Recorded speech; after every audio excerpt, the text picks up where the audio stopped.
देखिए आज के लेक्चर में हम लोग मल्टीप्लिकेशन ऑफ मैट्रिक्स पढ़ेंगे। दो मैट्रिक्स का मल्टीप्लाई कैसे किया जाता है। तो सबसे पहले तो इस बात को ध्यान रखिएगा कि मल्टीप्लिकेशन ऑफ टू मैट्रिसेस ए और बी, अब जैसे दो मैट्रिक्स है ए और बी, तो multiplication of two matrices will be possible when number of columns of first matrix equal to number of row of second matrix। देखिए अब जैसे हम लोगों ने पढ़ा था एडिशन और सब्ट्रैक्शन, दो मैट्रिक्स का एडिशन सब्ट्रैक्शन कब पॉसिबल हो सकता था, जब दोनों मैट्रिक्स का साइज सेम हो। लेकिन मल्टीप्लिकेशन कब पॉसिबल है, उस बात का रिस्ट्रिक्शन क्या है ध्यान रखिएगा। तो जैसे अगर मान लीजिए मैट्रिक्स ए है आपका, मैट्रिक्स ए इसका साइज है m क्रॉस p, दूसरा मैट्रिक्स है b जिसका साइज है p क्रॉस n। अब इन दोनों मैट्रिक्स में हम देख रहे हैं कि a इंटू बी, यहाँ पे अगर हम करना चाहें तो हमें ये देखना होगा फर्स्ट मैट्रिक्स यानी a, इसमें नंबर ऑफ कॉलम देखना है, कितने कॉलम है p, और दूसरा मैट्रिक्स यानी b, इसका नंबर ऑफ रो देखना है। तो देखिए फर्स्ट मैट्रिक्स का नंबर ऑफ कॉलम और सेकेंड मैट्रिक्स का नंबर ऑफ रो अगर दोनों सेम होगा तो ही आप इन दोनों मैट्रिक्स को मल्टीप्लाई कर सकते हैं, अदरवाइज इनका मल्टीप्लिकेशन पॉसिबल नहीं होगा। क्यों नहीं होगा, अब मल्टीप्लाई करने का कॉन्सेप्ट सीखेंगे हम लोग, कैसे मल्टीप्लाई करते हैं तब आपको पता चलेगा। तो देखिए इस बात को ध्यान रखना है, multiplication of two matrices will be possible when number of columns in first matrix equal to number of row of second matrix. और इसका जब मल्टीप्लाई हो जाएगा, इसका तो हो जाएगा तो इसका नंबर ऑफ कॉलम p है फर्स्ट का और सेकंड का नंबर ऑफ रो p है, तो दोनों सेम है। तो जब इसका मल्टीप्लाई हम करेंगे तो जो आंसर हमें मिलेगा उसका साइज क्या होगा, m क्रॉस n। ये m और ये m क्रॉस n साइज का हमको आंसर मिलेगा। अब यहाँ पर पहले हम मल्टीप्लिकेशन पे साइज को लेकर के जो कॉन्सेप्ट बनते हैं उन कॉन्सेप्ट को पहले समझेंगे, उसके बाद मल्टीप्लाई कैसे किया जाता है उसको सीखेंगे। हमने देखा कि दो मैट्रिक्स का मल्टीप्लाई कब पॉसिबल होगा। अब जैसे मान लीजिए कि आपको एक मैट्रिक्स दिया जाए ए, इसका साइज मैंने दिया आपको 3 क्रॉस 2 का, एक दूसरा मैट्रिक्स है बी, इसका साइज 2 क्रॉस 4 है। अगर आपसे पूछा जाए कि इसका जो रिजल्ट आएगा सी, उसका साइज क्या होगा, तो आप देखिए मल्टीप्लाई पॉसिबल है बिकॉज पहले मैट्रिक्स का नंबर ऑफ कॉलम और दूसरे मैट्रिक्स के नंबर ऑफ रो दोनों सेम है। तो इसका जो आंसर जो आएगा उसका साइज क्या होना चाहिए, 3 क्रॉस 4। तो पहले तो आपको इसके बारे में जानकारी होना चाहिए कि मल्टीप्लाई कब पॉसिबल है, और पॉसिबल अगर है तो आंसर जो होगा उसका साइज क्या मिलेगा।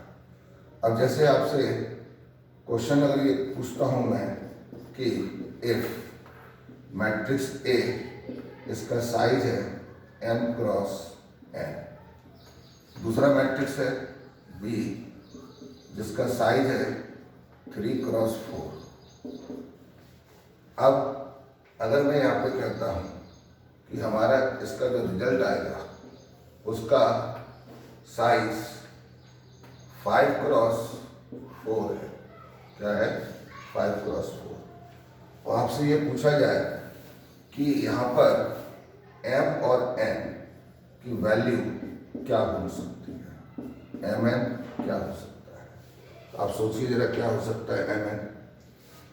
यहाँ पे ये 3 क्रॉस 4 का है, तो पहले दूसरे मैट्रिक्स में नंबर ऑफ रो है, तो पहले मैट्रिक्स का नंबर ऑफ कॉलम को कितना होना चाहिए, इसके बराबर होना चाहिए।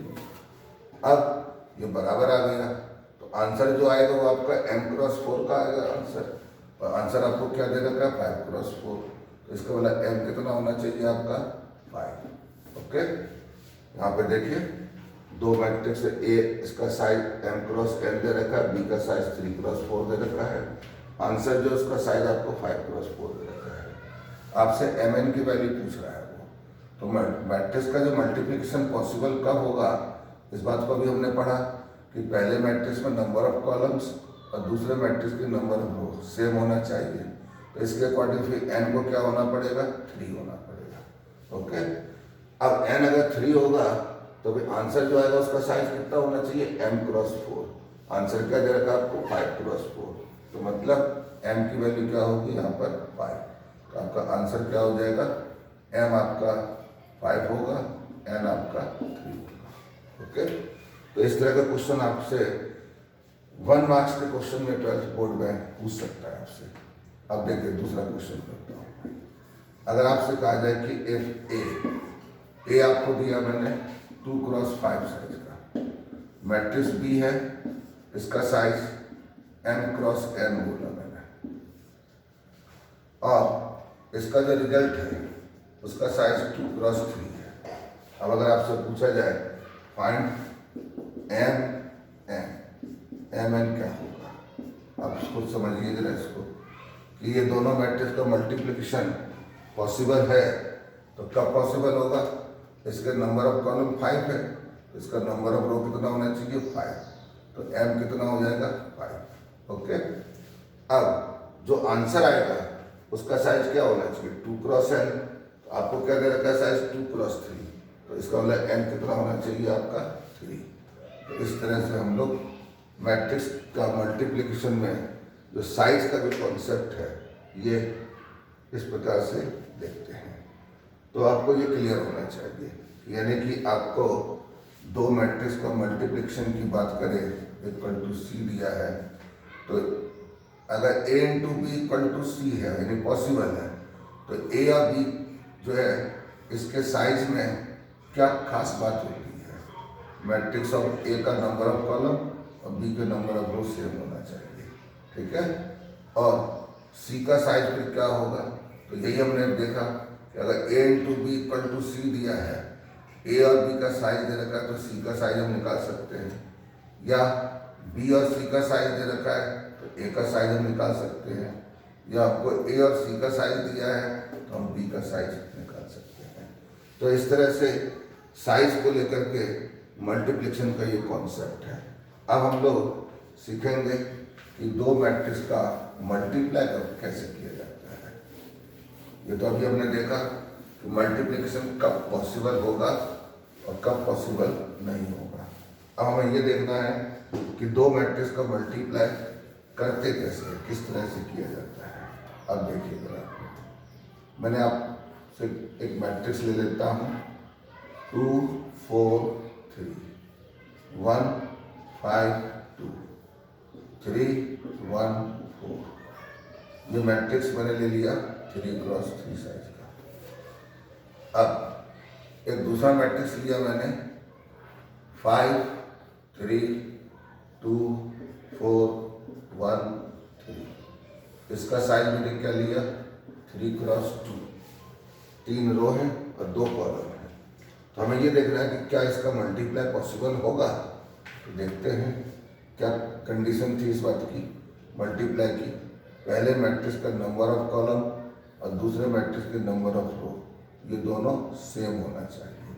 आप देख रहे हैं ये दोनों सेम है, तो मतलब इसका मल्टीप्लाई पॉसिबल हो जाएगा।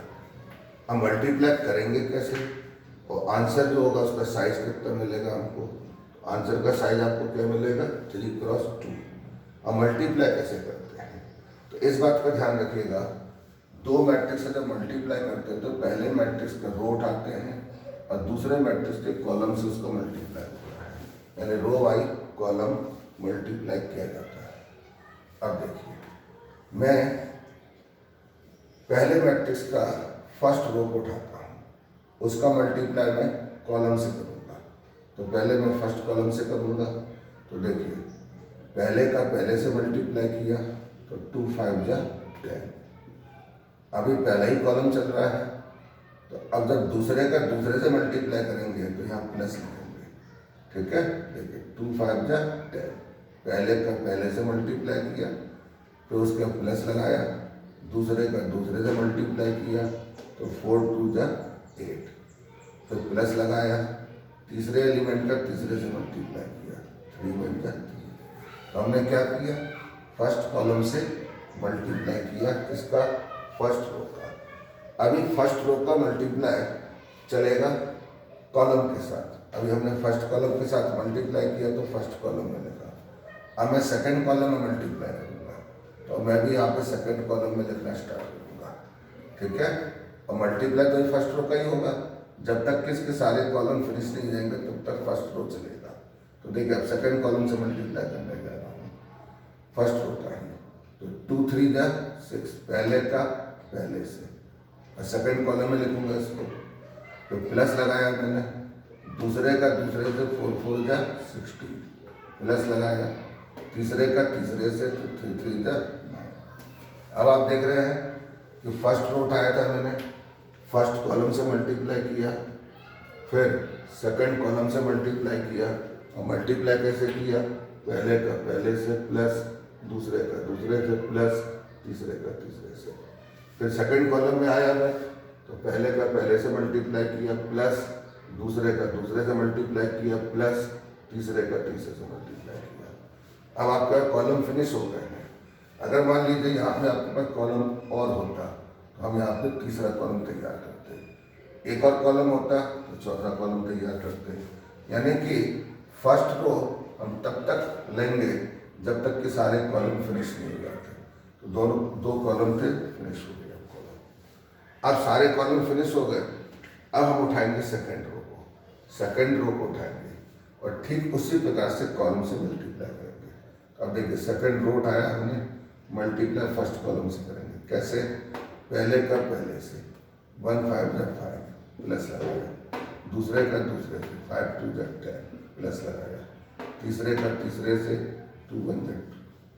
अब सेकंड कॉलम से करेंगे मल्टीप्लाई, तो अभी सेकंड रो ही चलेगा किसके साथ, सेकंड कॉलम में। तो सेकंड कॉलम में हम भी यहाँ पे आ जाएंगे।